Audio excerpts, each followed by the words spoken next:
do solemnly swear I, John Fitzgerald Kennedy, do solemnly swear that you will faithfully execute the office of President of the United States that I will faithfully execute the office of President of the United States and will, to the best of your ability, and will, to the best of my ability, preserve, protect, and defend the Constitution of the United States. preserve, protect, and defend the Constitution of the United States. So help you God. So help me God.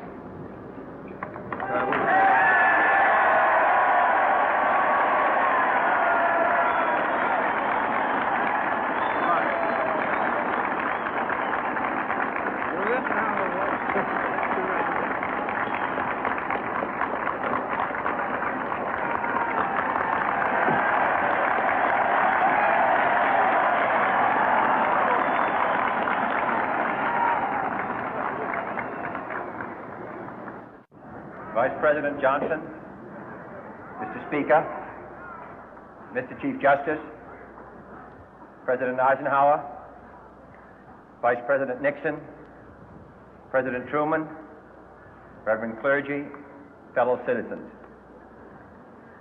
We observe today not a victory of party, but a celebration of freedom, symbolizing an end as well as a beginning, signifying renewal as well as change. For I have sworn before you and Almighty God the same solemn oath our forebears prescribed nearly a century and 3/4 ago.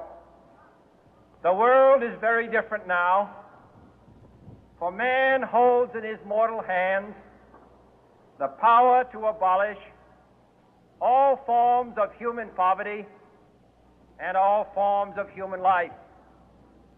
And yet the same revolutionary beliefs for which our forebears fought are still at issue around the globe.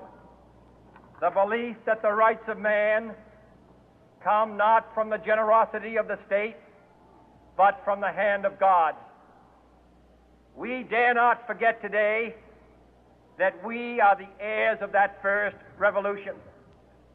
Let the word go forth from this time and place to friend and foe alike that the torch has been passed to a new generation of Americans born in this century, tempered by war, disciplined by a hard and bitter peace, proud of our ancient heritage, and unwilling to witness or permit the slow undoing of those human rights to which this nation has always been committed and to which we are committed today at home and around the world.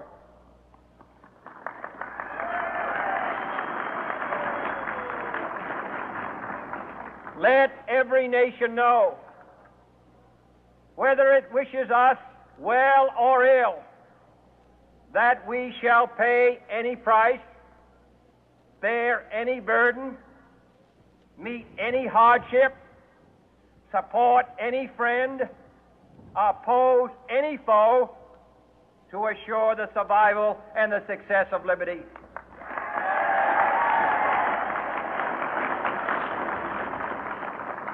This much we pledge and more. To those old allies whose cultural and spiritual origins we share, we pledge the loyalty of faithful friends. United, there is little we cannot do in a host of cooperative ventures. Divided, there is little we can do, for we dare not meet a powerful challenge at odds and split asunder. To those new states whom we welcome to the ranks of the free, we pledge our word that one form of colonial control shall not have passed away merely to be replaced by a far more iron tyranny. We shall not always expect to find them supporting our view, but we shall always hope to find them strongly supporting their own freedom, and to remember that in the past, those who foolishly sought power by riding the back of the tiger ended up inside.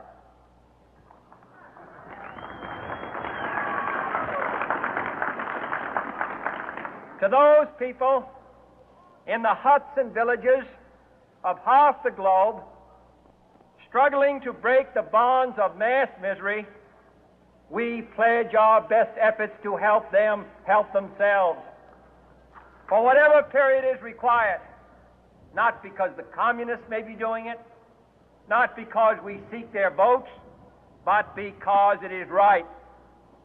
If a free society cannot help the many who are poor, it cannot save the few who are rich.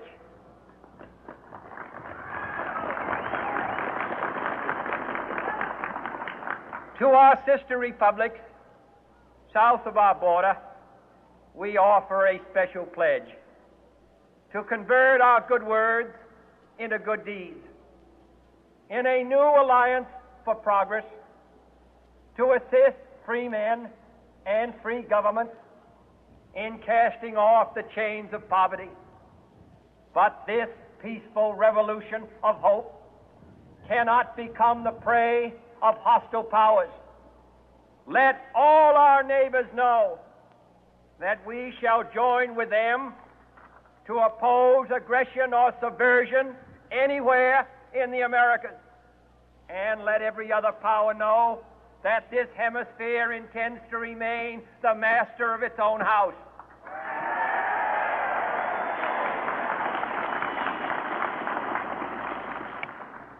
To that World Assembly of Sovereign States, the United Nations, our last best hope, in an age where the instruments of war have far outpaced the instruments of peace, we renew our pledge of support to prevent it from becoming merely a forum for invective, to strengthen its shield of the new and the weak, and to enlarge the area in which its writ may run.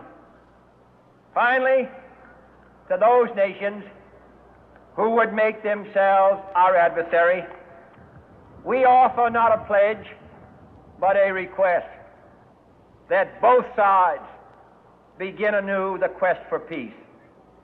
Before the dark powers of destruction, unleashed by science, engulf all humanity in planned or accidental self-destruction, we dare not tempt them with weakness, for only when our arms are sufficient beyond doubt can we be certain beyond doubt that they will never be employed.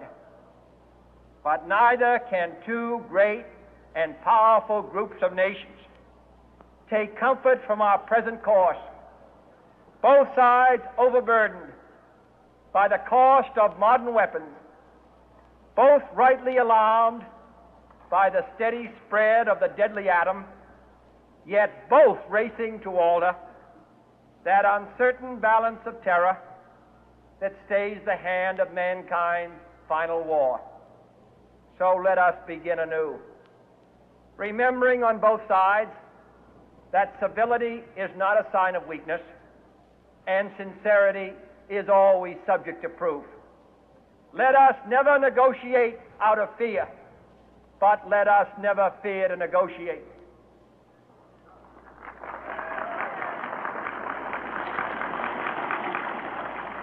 Let both sides explore what problems unite us, instead of belaboring those problems which divide us. Let both sides, for the first time, formulate serious and precise proposals for the inspection and control of arms, and bring the absolute power to destroy other nations under the absolute control of all nations.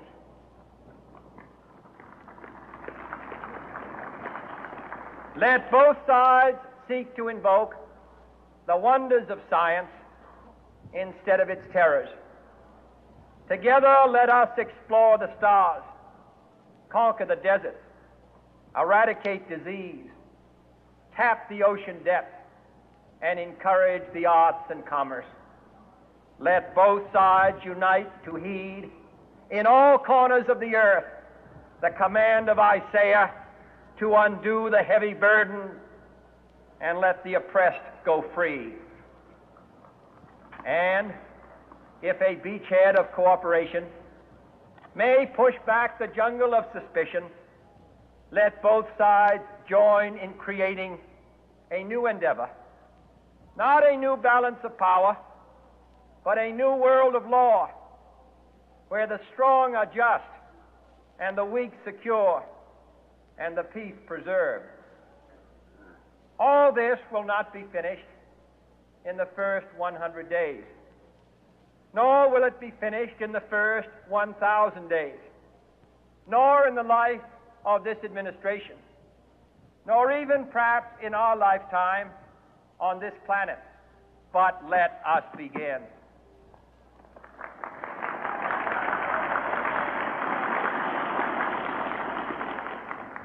In your hands, my fellow citizens, more than mine, will rest the final success or failure of our course. Since this country was founded, each generation of Americans has been summoned to give testimony to its national loyalty. The graves of young Americans who answered the call to service surround the globe. Now the trumpet summons us again, not as a call to bear arms, though arms we need, not as a call to battle, though in battle we are, but a call to bear the burden of a long twilight struggle, year in and year out, rejoicing in hope, patient in tribulation, a struggle against the common enemies of man, tyranny, poverty, disease, and war itself. Can we forge against these enemies a grand and global alliance, north and south, east and west, that can assure a more fruitful life for all mankind? Will you join in that historic effort?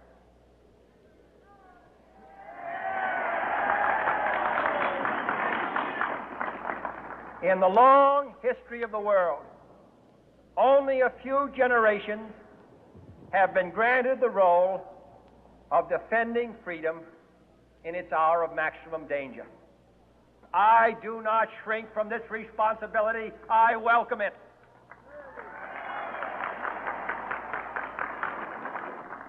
I do not believe that any of us would exchange places with any other people or any other generation.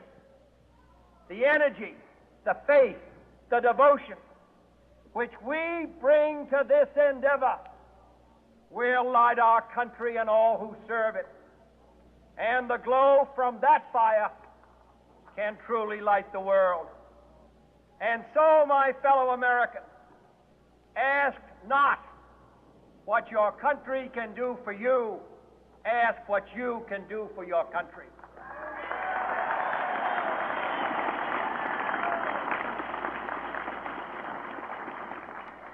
My fellow citizens of the world, ask not what America will do for you, but what together we can do for the freedom of man.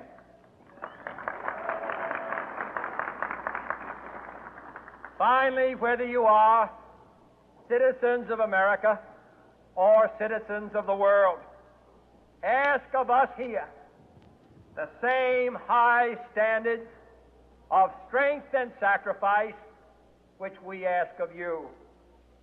With a good conscience, our only sure reward, with history the final judge of our deeds, let us go forth to lead the land we love, asking His blessing and His help, but knowing that here on earth, God's work must truly be our own.